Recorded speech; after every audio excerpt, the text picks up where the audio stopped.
If he wants to make some money, Floyd want to make some money. If he wants to make some money, he could fight your guy Jake Paul.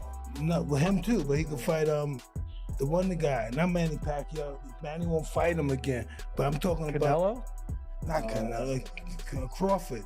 Oh, Terence Crawford. You can't force Usyk to fight anybody. You can't force anyone to fight anybody. You know, the will has to be on Usyk's side. Can you miss? And because his range control is so good, he's in. His nickname's the cat. He's in like a cat, and he is so accurate with what he's doing. He makes you miss, he makes you pay. That's the art of the sweet science. It is the art of getting hit. Mike Tyson didn't hold back when asked about a hypothetical fight between Floyd Mayweather and Oleksandr Usyk, speaking on Shaquille O'Neal's podcast. Tyson stated, Floyd would get destroyed by Usyk. It wouldn't even be close. He criticized Mayweather for making heavyweight-level money without ever facing true heavyweight threats. Tyson also claimed that if Floyd ever returned to boxing, it would be purely for the money, not for the challenge. He'll only come back to face safe, easy opponents. Someone like Usyk, it's never going to happen, Tyson added. I'm going with heavyweight. Right. Yes. Yeah, Floyd feels like in a different category completely. He made heavyweight money, but I'm talking about the heavyweight struggle. Yes. I don't know if we're ever going to get to the heavyweights again. Huh? Speaking of Floyd. No, that's going to come back again. Oh, yeah. Always come back. Speaking of Floyd, him and Roy Jones been going back and forth. If they were to fight, give me your opinion on who you think would win and why. And would people want to see that fight now? Well, listen, people are all going to hate on Floyd, so they will want to see the fight. They want to see Floyd get beat. But are they going to fight? I know they're going back and forth. I don't know. Yeah, I don't think they would matter. If he wants to make some money, Floyd want to make some money.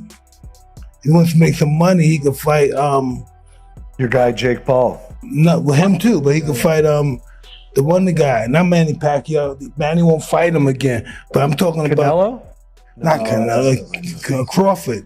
Oh, Terence Crawford. Oleksandr Usyk has nothing left to prove. With an Olympic gold medal and back-to-back victories over Anthony Joshua, Usyk has reached legendary status. Whether he fights again or not, his greatness is secure. Still, speculation surrounds his next move, with fans and analysts wondering who the Ukrainian southpaw might take on next. Which he doesn't have to do, probably, because his legacy is secured. He's done basically everything in boxing. And if he was to retire tomorrow, or what could happen, which has been muted, that he was going to have the Dubois fight, and then he was going to have a celebrity fight, you know, like crossover fight with an ex-MMA or something like that, which for me wouldn't be nice, because I think it would cheapen his legacy in some way. But as Addy said, pounds and pence and dollars are what count in this game. Andy, have you spoken, or has Spencer Brown or Frank spoken to you? Because to be fair to Frank, I've spoken to Frank twice since the fight, and he does always say, it's Joseph Parker next, it's Joseph Parker next. And he says it with a bit of force as well, as though he's promised you guys that you will be next in line. Has there been a conversation with Frank as to what happens with Joseph? Because I almost feel sorry for Joseph now. It's got to the stage where every time I see Joseph, I'm like, okay, look, when are you going to fight? When are you going to fight? And he has this face of, I don't know. And it's upsetting for me as well, just to see him on the sidelines. Yeah, it's very frustrating for him and for us as a team. But I had a brief conversation with Frank Warren as we were walking back from the ring. I said, it has to be Joe. And he said, we're going to push for Joseph. And Spencer Brown, he said, we're going to push for Joseph. David Higgins, we're going to push for Joseph. But you can't force Usyk to fight anybody. You can't force anyone to fight anybody. You know, the will has to be on Usyk's side. Rumors are swirling around who Usyk's final opponent could be. Joseph Parker's name has been mentioned as a possibility, although nothing official has been announced.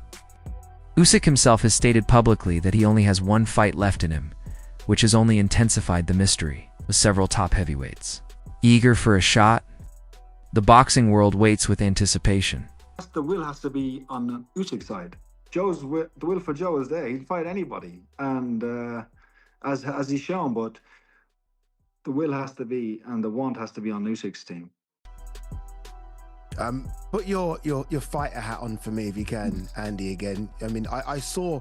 It's funny because the video of Dubois getting knocked out, there's you and Joe in the background, and I can see both of your reactions. When you're watching that, I mean, again, you've seen some of the best heavyweights in the world. You've been in camp with some of the best heavyweights in the world. When you're watching that, are you watching it like myself and thinking, okay, this is an all-time great you're seeing? First and foremost, I watched it as a fan and I enjoyed the fight. And I thought Dubois started really well.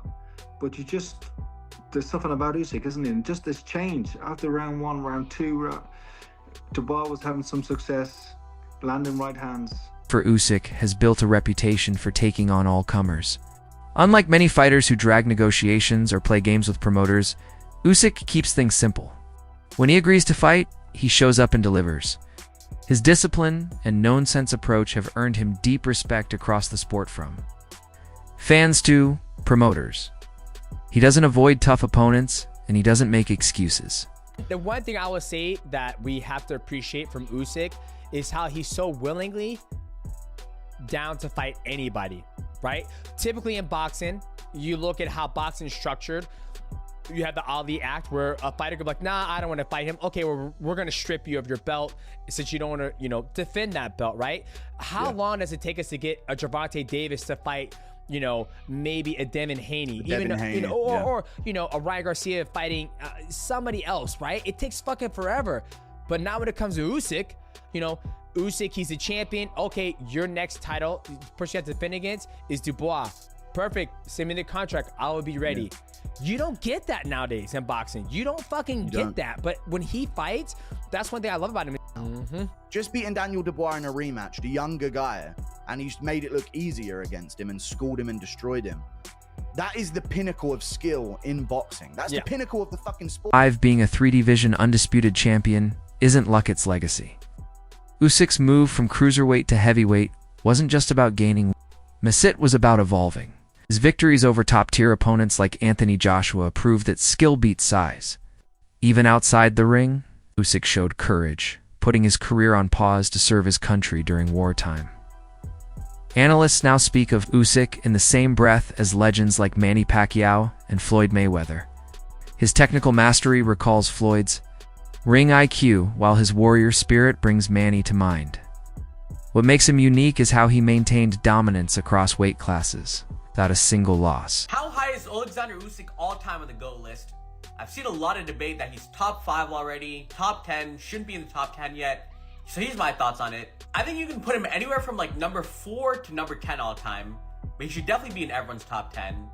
2-division undisputed champion at cruiserweight and heavyweight, and he probably has the 2 best undisputed runs of the 4-belt era. At cruiserweight, he beat everyone in enemy territory.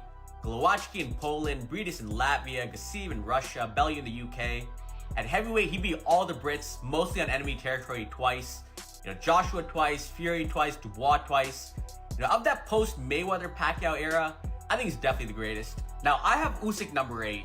For reference, I have Floyd 1, Manny 2, Ali 3, Robinson 4, Duran 5, Leonard 6, Roy Jones 7, and then Usyk at 8. I know there's a whole debate right now about Usyk and Ali. Of course, Usyk's more skilled than Ali, but I think Ali's resume is greater, which is why I have him higher. But I'm curious to know how high people have Usyk now all-time, without recency bias. Floyd Mayweather has built a career on strategy both financially and physically. Experts agree, if the fight is high-paying and low-risk, Floyd will take it. He studies his opponents meticulously, choosing them based on how well they fit into his plan of preserving his perfect record. While this approach has brought him fortune, it has also drawn criticism for avoiding riskier matchups. A return is always possible, but only on Mayweather's terms. You're fighting the best fighter in the world. And you're figuring out a strategy of not how do I win, but how do I last? And that was the strategy. I had a good idea that I wasn't gonna be able to knock him out. No, but that's not the goal with a guy like that. No, but Floyd is the most precise and most. Floyd doesn't care who watches, who likes. It doesn't matter. Floyd only cares about the points. If the fight is entertaining, it's for him. It's just a strategy. So he's kind of like the beast of fighting. Beast is like, how do I get the algorithm and the numbers? 100%. That's how Floyd is. Do you think he's the great? You think he's the greatest? One of the greatest. Every great fighter in the world says technically there's nobody better. And Joe Rogan has repeatedly praised Mayweather's defensive brilliance. On his podcast, Rogan explained how Floyd can stand right in front of an opponent and remain untouched. He doesn't have to move a lot. He controls the fight mentally, said Rogan. With flawless timing, shoulder rolls, and subtle head movement, Mayweather frustrates and confuses his opponents. It's not just physical defense, it's psychological warfare. Rogan also complimented Usyk, calling his footwork a thing of beauty. While their styles differ, both fighters possess unmatched ring intelligence.